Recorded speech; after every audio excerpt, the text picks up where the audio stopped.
To the family wanting to pass on their farm or their business to their children, your taxes are going up. The parents sacrificing to give their kids the best start in life, your taxes are going up. They're taxing your job, they're taxing your business, they're taxing your home, they're taxing your savings. I said it during the election campaign, you name it, they will tax it, and that is exactly what they have done.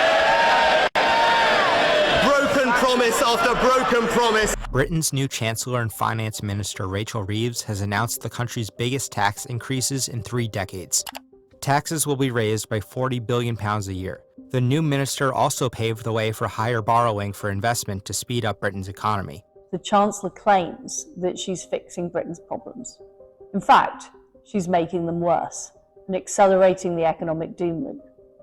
What we've seen from the last 25 years of economic consensus from both political parties and from organisations like the Bank of England and the Office of Budget Responsibility has been a set of disastrous policies that has not worked for our country. Britain's Chancellor is the government's chief financial minister. The newly elected Rachel Reeves will be responsible for growing the UK economy and raising revenue through taxation. The Chancellor's influence extends across the entire UK economy. With the rising pressure for reform, the UK's lawmakers have begun taking action. According to recent data, the country is facing severe problems and issues that many describe as a crisis. What has happened to the UK?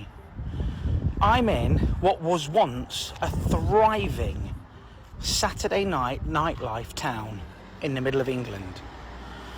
It is now a ghost town.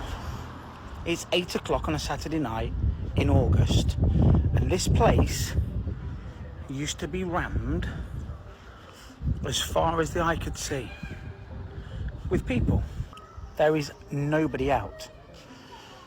There's a couple of older couples, a couple of families.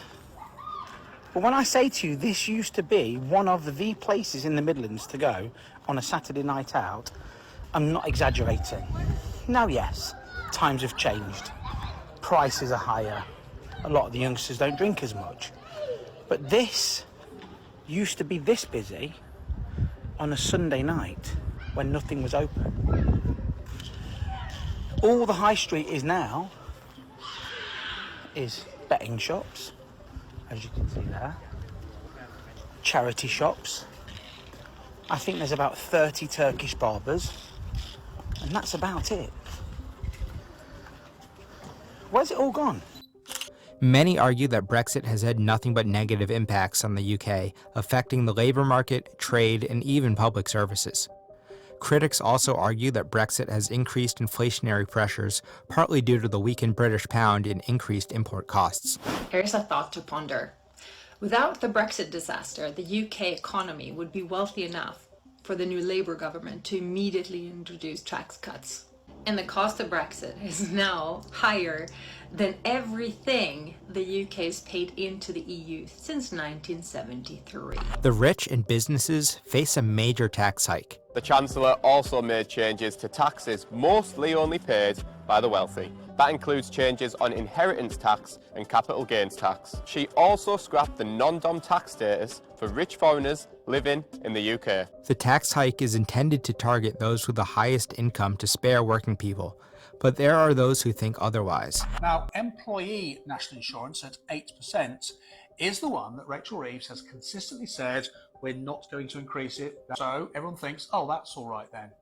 But employer national insurance is currently at 13%, and it's increasingly looking like this might be increased. And let's say she increases it to 15%.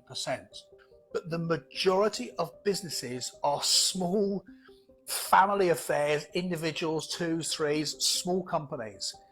And that increase from 13% to 15% is going to be hit absolutely on the feet of the employee. And here's why. If I'm running a small business and you know how much costs and energy and everything's gone up over the last few years, that 2% is expensive.